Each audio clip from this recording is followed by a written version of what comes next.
Very good morning and welcome to the Breakfast News on Rajya Sabha Television, the perfect show to kickstart your day, where we bring to you the top national, international sports and business news, and also we tell you what to expect in the day ahead. Let us start with the headlines. Campaigning for final two phases of UP polls and two-phase polls in Manipur peaks. Over 57% voting registered in fifth phase in Uttar Pradesh. Banking services to be hit, state-owned banks to go on strike to press for various demands, including wage issues. Centre says the dissent acceptable, not disintegration over Ramjas college clashes. Congress says it stands with the students in their fight against fear. White House says early reports from Kansas shooting disturbing. Foreign Secretary S Jaishankar to take up the issue of safety of Indians with US officials during his visit today. And India shines at the Shooting World Cup event in New Delhi. Jitu and Heena Sidhu win gold in a 10-meter mixed air pistol event. Ankur Mittal wins silver in double trap. First up, we are bringing to you a special segment, Verdict 2017. Well, the fifth phase of polls in Uttar Pradesh saw a voter turnout of 57.3% till 5 p.m. on Monday, where the percentage is expected to touch 60. Voting, remember, was held for 51 seats across 11 districts, including 5 bordering Nepal. As many as 1.84 crore voters, including 96 lakh women, will decide the fate of 607 candidates in the fray. Amid heavy security arrangements, over 1.84 crore voters exercised their franchise to decide the fate of 617 candidates on Monday. The fifth round of polling was held across 11 districts in Uttar Pradesh, including 5 bordering Nepal. Polling was slow in the first few hours but picked up pace gradually. At 5 p.m., we were clocking 57.36% and counting, which we feel might go up to 57.36%, might go up to 60. Seats in the Gandhi family stronghold Amethi and the temple town of Ayodhya are in contention. Other districts include Balrampur, Gonda, Faizabad, Ambedkar Nagar, Bahraij, Shravasti, Siddharth Nagar, Basti, Sant Kabir Nagar and Sultanpur. Babri मस्जिद और मंदिर लेके लोग खाली बवाल करते हैं, इसलिए हम लोग नहीं चाहते कि ऐसा कुछ हो। यहाँ हमेशा शांति रहती है, लेकिन बाहरी लोग आके बवाल मचाते हैं इलेक्शन जीतने के लिए। मैं तो यही चाहता हूँ, सबसे पहले हम लोग का हित हो, सब परिवार, पूरे परिवार ऐसे खुशहाल रह सके जिसमें किसी को बेरोजगारी या घर में परेशानी, घर में किसी चीज की प्रॉब्लम ना हो। किसी प्रकार का तो विकास हुआ ही नहीं अमेठी में, और मेरे ख्याल से कि राजीव गांधी के समय में जो हुआ था वही हुआ है, उसके बाद तो कुछ नहीं दिखता है। यहाँ तो न शिक्षा के बारे में दिख रहा, न स्वास्थ्य के बारे में दिख रहा है, हमको किसी भी प्रकार से नहीं दिख रहा है। तो इसलिए तो विकास तो हर तरह से करना है अमेठी का। Prominent candidates in this phase include controversial Minister Gayatri Prasad Prajapati from Samajwadi Party, who's facing Amita Singh of the Congress and Garima Singh of the BJP in Amethi.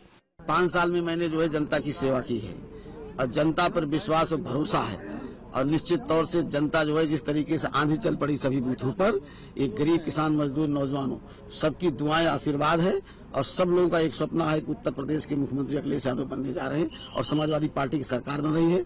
मैं तो लड़ाई देख ही नहीं रही हूँ, मैं ये देख रही हूँ कि विचारधाराओं की लड़ाई है, और अमेठी की जागरूक जनता जो देश को प्रधानमंत्री देना जानती है, वो निश्चित रूप से एक योग्य काबिल नेतृत्व चुनने जा रही है और मेरी जीत होगी। क्षेत्र में स्वयं घूम के देख लीजिए कि क्षेत्र में क्या विकास उन्होंने कराया है। अगर विकास होता तो जनता आज इतनी परेशान, इतनी दुखी, इतनी क्यों तकलीफ में रहती। तो क्षेत्र में कोई विकास नहीं हुआ है, कोई काम नहीं हुआ है। The Election Commission postponed polls in Alapur after the death of SP candidate Chandrasekhar Kannoji. Elections will be held in Alapur on March 9th. In 2012, the ruling Samajwadi Party won 37 seats out of the 52 seats in the region. The BJP and the Congress won 5 seats each. BSP won 3 and Peace Party won 2 seats. After a high-voltage campaign, it was a good turnout on voting day in 5th phase of UP elections. Most of the seats are facing triangular fight among BSP, BJP and Samajwadi Party, but Samajwadi Party has highest stake in this phase. With Panchanan Mishra from Bahraich, this is Shyam Sundar with cameraman Anirban, Rajya Sabha TV, Faizabad. Meanwhile, campaigning for the remaining 2 phases of elections in Uttar Pradesh and the 2-phase elections in Manipur has picked up momentum. Now, phase 6 and 7 in Uttar Pradesh and the 2 phases of Manipur elections are slated for 4th and 8th of March respectively. Well, today, Congress President Rahul Gandhi will hold a rally in Imphal. BJP President Amit Shah will also address public meetings in Manipur. Now, 38 assembly constituencies will vote in the first phase for Manipur polls on 4th of March. 22 seats will vote in the second phase on 8th of March, where the state has a 60-seat assembly. Meanwhile, Uttar Pradesh Chief Minister Akhilesh Yadav will be holding a marathon 7 rallies in Azamgarh that goes to polling in the 6th phase along with 48 other constituencies, while 40 assembly constituencies vote in the 7th and the final phase of the state polls. Counting of votes will take place on 11th of March. Meanwhile, leading the BJP's campaign, Prime Minister Narendra Modi addressed a rally in Mau on Monday. While calling the SP Congress alliance a sinking ship, he said that the BJP's alliance partners in the elections will be made part of the government if it comes back to power. The UP Chief Minister Akhilesh Yadav and Congress Vice President Rahul Gandhi also addressed separate rallies in Deoria and Gorakhpur. 14 districts are going to polls in the remaining 2 phases. Prime Minister Narendra Modi on Monday addressed an election rally in Mau, which goes to polls in the 6th phase of polls on March 4th. Wooing the farming community, he said that it was a dream of his government to double the farmers' income by 2022. 14 दिन में गन्ना किसानों का बकाया भुगतान पूरा कर दिया जाएगा। आगे से नियम बनाया जाएगा कि गन्ना किसानों को 14 दिन से ज्यादा बकाया बाकी नहीं रहना चाहिए, इसकी व्यवस्था कर दी जाएगी। भाइयों, सरकार ऐसे चलती है। हमारा सपना है 2022 तक हम हमारे किसान की जो आमदनी है, उसकी जो कमाई है, वो डबल करना चाहते हैं, दोगुनी करना चाहते हैं। Congress Vice President Rahul Gandhi targeted the Prime Minister in his rally, asking why he could not waive off loans of farmers. Gandhi addressed multiple rallies across the districts of Deoria, Maharajganj and Gorakhpur.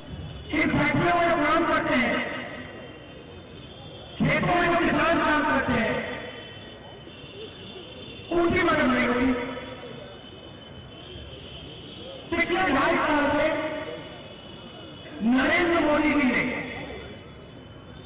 50 सबसे अमीर परिवारों को 1,40,000 करोड़ रुपए माफ किया। UP Chief Minister Akhilesh Yadav was also on the campaign trail as he addressed voters in Deoria and later in Gorakhpur. He continued his tirade against his opponents, mainly Prime Minister Modi and BSP Chief Mayawati. बहुत सुनी हम लोगों ने मन की बात, ये radio पे मन की बात, और रेडियो के बाद आ गए टीवी पर मन की बात। बताओ कोई समझ पाया है उनके मन की बात? और हम समाजवादी लोग पूछना चाहते हैं प्रधानमंत्री जी से, कब करोगे काम की बात, ये भी बताते जाओ। The BSP chief, on the other hand, sounded confident of winning the state as she warned Samajwadi Party and Congress of a tsunami against them.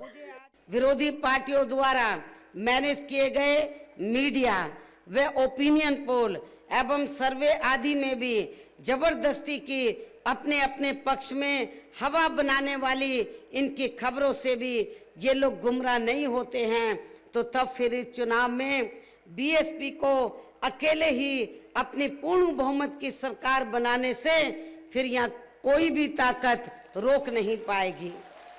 2 more phases are left in the 7-phase polls in UP. These will be held on March 4th and 8th with counting on March 11th. Bureau Report, Rajya Sabha TV. Meanwhile, the Congress party has petitioned the Election Commission to register an FIR against the Prime Minister and the other BJP leaders for holding an election rally in Haridwar allegedly without permission from the poll body. Well, the delegation of the Congress leaders led by Ambika Soni and Uttarakhand Chief Minister Harish Rawat met the poll body demanding investigation into the use of crores of rupees for elections for the State Assembly. Well, the delegation also urged the Commission to ensure that no postal votes were cast after the designated time of 5 p.m. in the Uttarakhand Assembly polls on 15th of February be counted. Well, the Congress delegation also pointed out that the EC had ordered registration of an FIR against AICC Vice President Rahul Gandhi and others in connection with a delay in the roadshow carried out by him on 12th of February. ये 10 तारीख की rally जो आम सभा हुई हरिद्वार में उसके लिए कोई इजाजत नहीं थी। प्रधानमंत्री जी की रैली थी, तो हम चाहते हैं कि उनको भी नोटिस दर्ज किया जाए उनका और FIR दर्ज की जाए, क्योंकि चुनावी मैदान में हम सब एक हैं। अगर राहुल गांधी और मुख्यमंत्री के नाम पर FIR या नोटिस होता है तो क्या कारण है कि अभी तक FIR प्रधानमंत्री के नाम पर दर्ज नहीं की। Well, that was our special segment on assembly polls in 5 states, and right now we'll take a very short break. We'll be back with more news.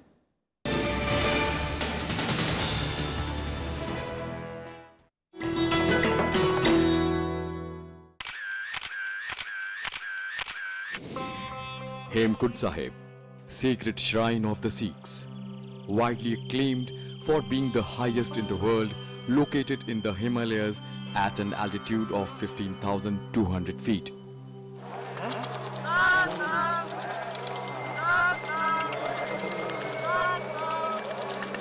The Gurudwara is designed with an image of an upside-down lotus flower.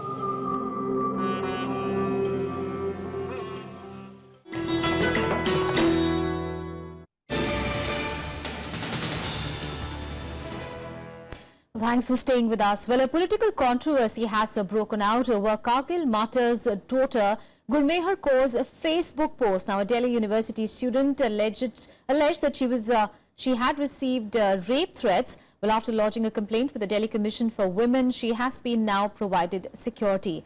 Well, Gurmehar had criticized the actions of ABVP activists on social media after a clash on the Ramjas College campus during a protest march. Well, her campaign went viral and attracted a barrage of support and hate messages.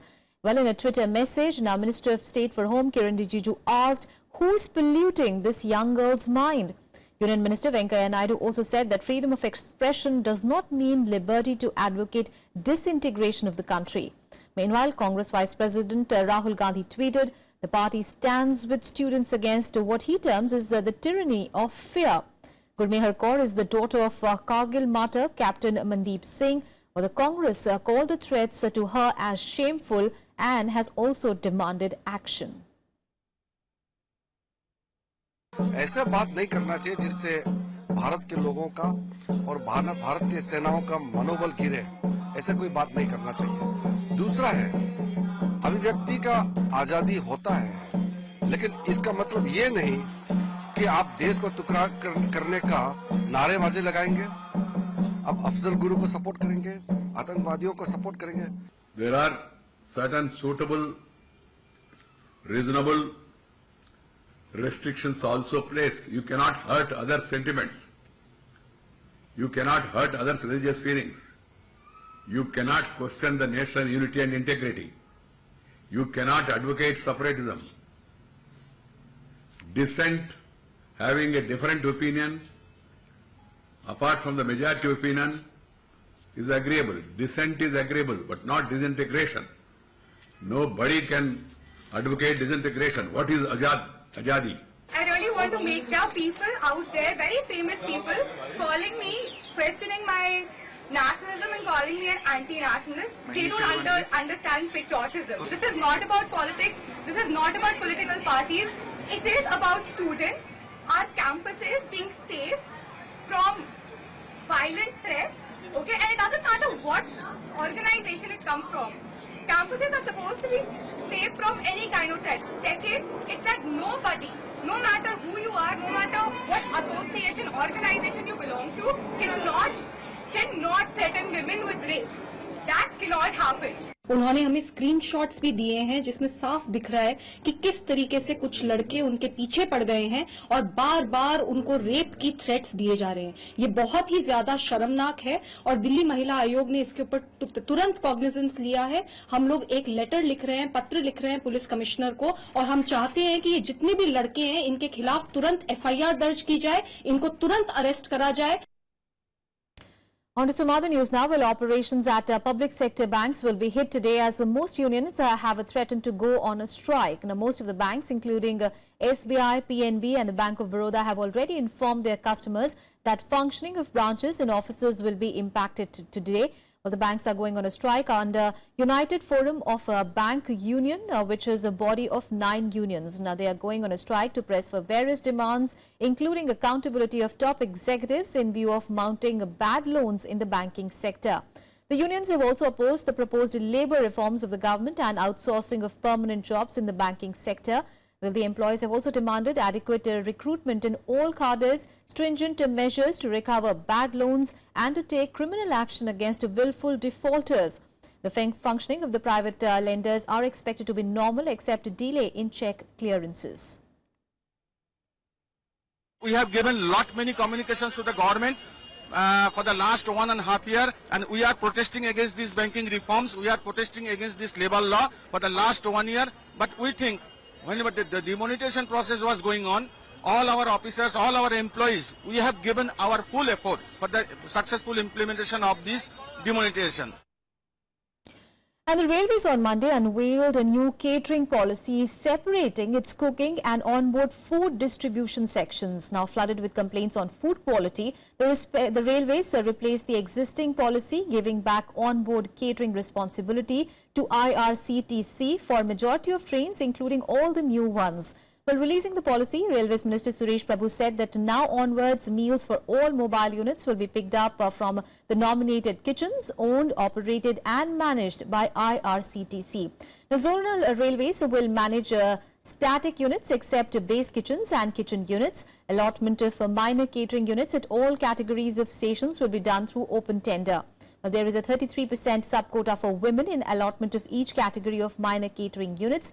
Besides this, the Railway Minister has launched the parcel service in Mumbai-Howrah Mail, which aims to attract more parcel with increased e-commerce activities. हम लोगों ने काफी wider level पे consultation किया है और अब ये पॉलिसी लॉन्च की जा रही है। मुझे विश्वास है इससे भी एक बहुत बड़ा लाभ आगे आने वाले दिनों में लोगों को खान-पान की जो भी शिकायत होगी उसमें बड़ी मात्रा में लोगों को सुधार दिखाई देगा और साथ ही में जो डिलीवर करेंगे वो लोग पूरी तरह से प्रोफेशनल हॉस्पिटैलिटी इंडस्ट्री के लोग रहेंगे। Now news from Tamil Nadu, where Chief Minister E.K. Palaniswamy called on Prime Minister Narendra Modi yesterday in New Delhi and presented a 41-page memorandum on a range of issues of concern to the state. The release of funds for disaster relief for drought and cyclone, setting up of the Kaveri Management Board, stopping Karnataka from building a dam across the Kaveri River were some of the major demands made by Palaniswamy. Well, in the memorandum listing out 23 crucial issues for the state, he also demanded allocation of 2,000 megawatts power to be generated by the 3rd and 4th atomic power units being set up in Kudankulam in the state. He also urged the Prime Minister to exempt Tamil Nadu from the National Eligibility Cum Entrance Test or NEET. Well, this is the first official visit of Palaniswamy after he replaced O. Selvam as the Chief Minister of Tamil Nadu. தமிழக மாணவர்கள் நலன் கருதி NEET தேர்வில் இருந்து விலக்களிக்க தமிழக சட்டமன்றத்தில் சமீபத்தில் நிறைவேற்றப்பட்ட தேசிய தகுதி மற்றும் நுழைவுத் தேர்வுக்கான நீட் சட்ட முன்வடிவிற்கு மத்திய அரசின் ஒத்துழைப்பை தரவும் தஞ்சாவூரில் எய்ம்ஸ் மருத்துவமனை விரைவில் நிறுவவும் கேட்டுக்கொண்டுள்ளேன். Staying with Tamil Nadu, the Madras High Court has called for video footage from the Tamil Nadu Assembly's floor test, which was held on 18th of February this year. Well, the court has issued notice to Tamil Nadu Assembly Speaker, Chief Minister E.K. Palanisamy and others to produce the video recording from the day of the confidence vote, which was adopted amid unruly scenes. Well, the bench has asked them to file a counter affidavit by 10th of March. Well, the court's directions came after a PIL by the opposition DMK sought to declare the confidence vote electing Palanisamy as the Chief Minister as null and void. Well, the trust vote was won by Palanisamy by a 122-11 margin in the 234 assembly after the eviction of DMK MLAs and a walkout by its allies. On to some other news now. Well, senior diplomat Gopal Bagle has been appointed as the spokesperson of the External Affairs Ministry. Well, he succeeds Vikas Swarup, who has been made India's new High Commissioner to Canada. Well, a 1992 batch officer of the Indian Foreign Service, Bagle was handling the sensitive PAI, that is Pakistan-Afghanistan-Iran division in the ministry till now. Well, Deepak Mittal is the new in charge of the PAI division now. Following his appointment, now Bagle tweeted, and I quote him, "Delighted to take over as official spokesperson. Hope to have your cooperation in continuing the high traditions set by my predecessors." Unquote. While handing over the charge, Vikas Swarup tweeted, "Today I bid farewell as the official spokesperson, an extraordinary privilege and honor. I wish my successor Gopal Bagle all the best for the new assignment. He will be the MEA Communications to the next level, online and offline."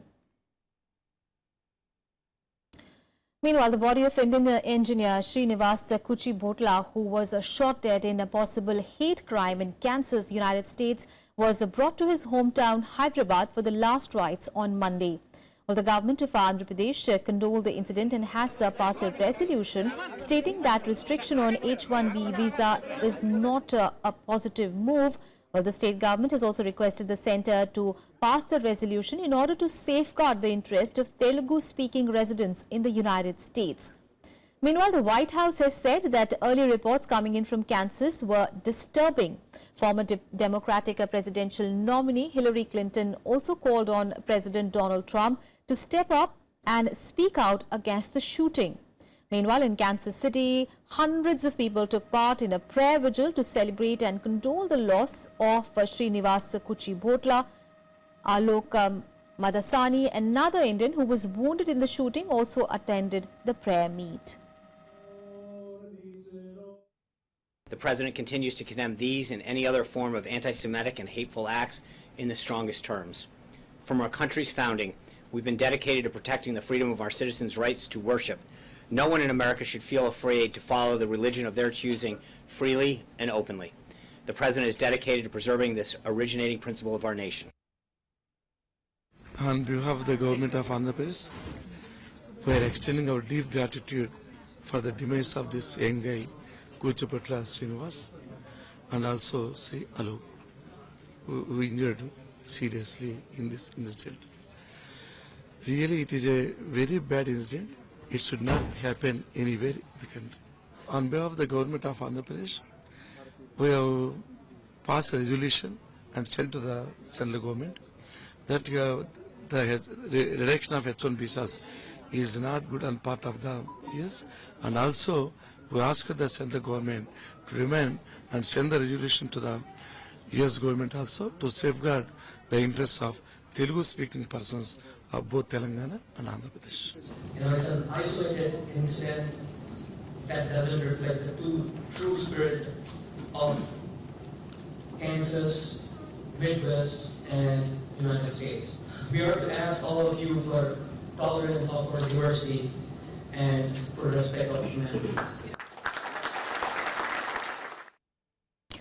And Foreign Secretary S Jaishankar will embark on a 4-day visit to the United States today. During his visit, India's concerns over possible clampdown on H-1B visas and the safety of its nationals will be the top of the agenda of the discussions. Well, Jaishankar will hold talks with senior members of the Trump administration on regional and international issues of mutual interest, while maintaining that the government was engaged with the Trump administration as well as members of the U.S. Congress on concerns regarding the H-1B visa issue. India's view that Indian IT companies were contributing to the American economy by increasing the competitiveness in their firms will be conveyed by the Foreign Secretary during his meetings today. Meanwhile, while meeting the top government officials and business leaders in the UK, Finance Minister Arun Jaitley emphasized that India has the potential to grow faster and plans are underway to reduce poverty and create jobs in rural areas. He also ruled out that the country is becoming totally cashless immediately. While Jaitley also said that the GST regime would also make a generation of cash more difficult, besides making the taxation system much more efficient. He hoped that the GST would be implemented by 1st of July this year. The FM also underlined that the government takes the issue of defaulters very seriously and indicated that he may raise the issue of defaulters based in Britain with the UK government. Jaitley also said that the UK must realize the importance of Indian students to its economy because they help subsidize education costs there. Well, today is the final day of Jaitley's visit to the UK. He is likely to attend 2 investor meetings today.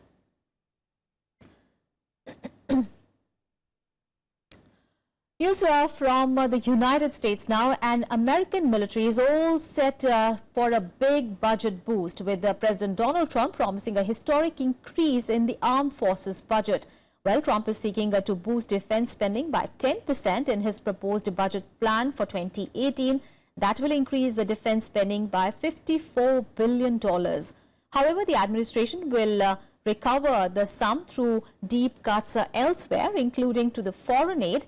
Experts, however, say that such a military spending hike would be unusual given that the U.S. is not engaged in a major war, although its special forces and air force are in activity against Islamic State in Iraq and Syria.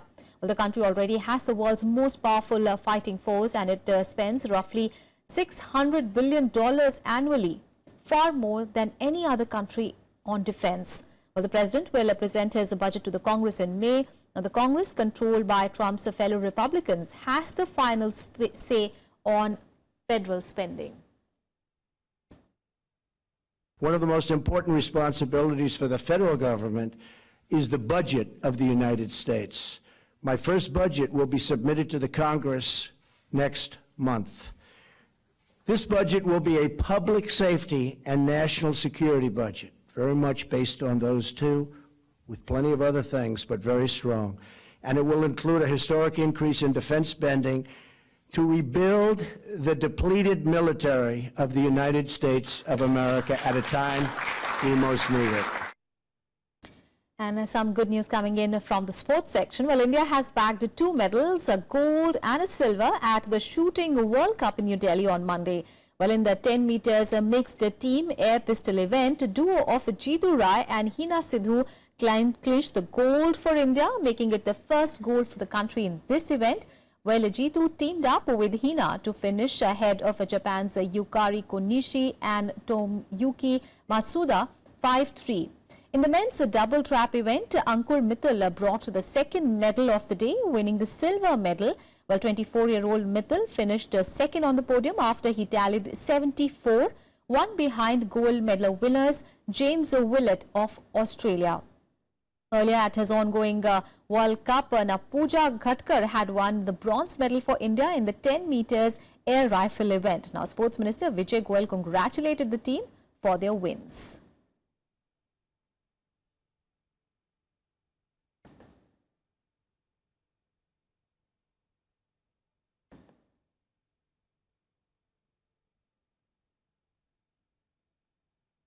That's it in this edition of News. Thanks for watching. Have a great day ahead.